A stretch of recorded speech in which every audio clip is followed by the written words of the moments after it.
Good morning, everyone. Reading Sunday's Gospel passage this coming week is quite sobering.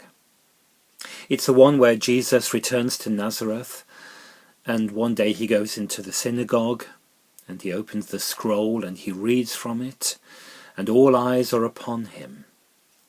I know that you'll remember it. It's a very familiar passage.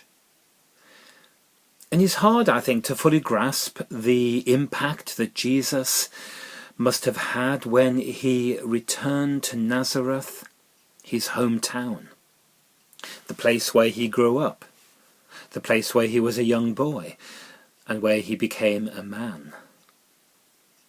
But now, things were different.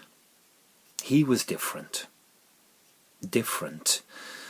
Not just because he was known far and wide and was popular and loved by many people, but different because he was filled with the power of the Spirit. He had a different kind of authority. He had an aura about him that distinguished him from others. And yet in other ways he was still very much the same as he had always been and as all those around him.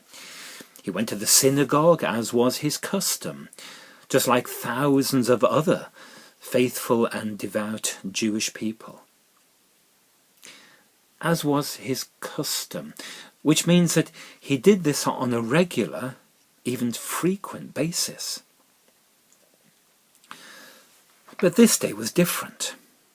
This day, this particular day, he presented his manifesto, the very reason why he had been baptized and called and commissioned. And he quoted words from the prophet Isaiah, speaking about the Spirit of the Lord having anointed him to proclaim good news to the poor, freedom for the prisoners, sight for the blind, liberty for the oppressed. But this was not just spoken in the third person. He wasn't just quoting from Isaiah. He was speaking about himself, much to the delight of many, and no doubt also the anger for some of those listening to him. So began, in a real sense, his public ministry. But I want those words from Luke chapter 4 to be much more than a slogan or a cliche or a saying. I want those words to make a difference.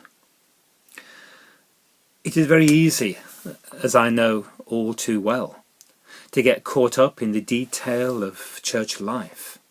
Our meetings, our conversations, our councils, our committees. They are, in some ways, very important things. And yet I am aware also of the bigger picture. That we are part of a worldwide family.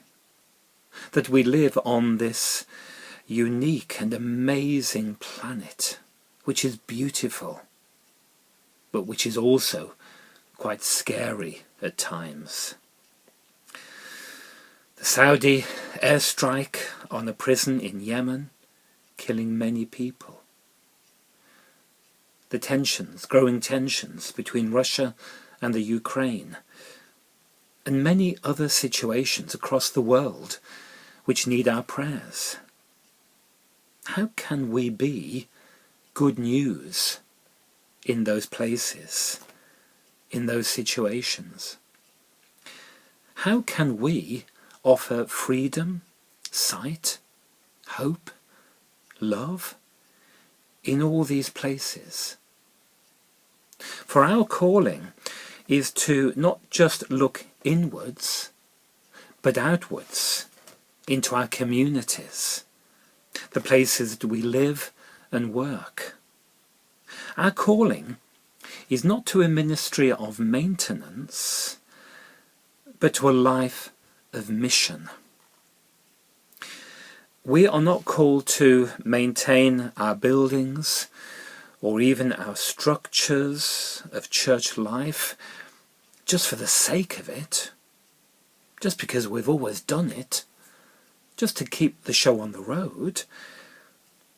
We are called to reach out, to go out, and to be in the world. We must ask ourselves, how can I make a difference? Can I allow the Spirit of the Lord to anoint me and give me the wisdom and the guidance and the strength to be who I am called to be?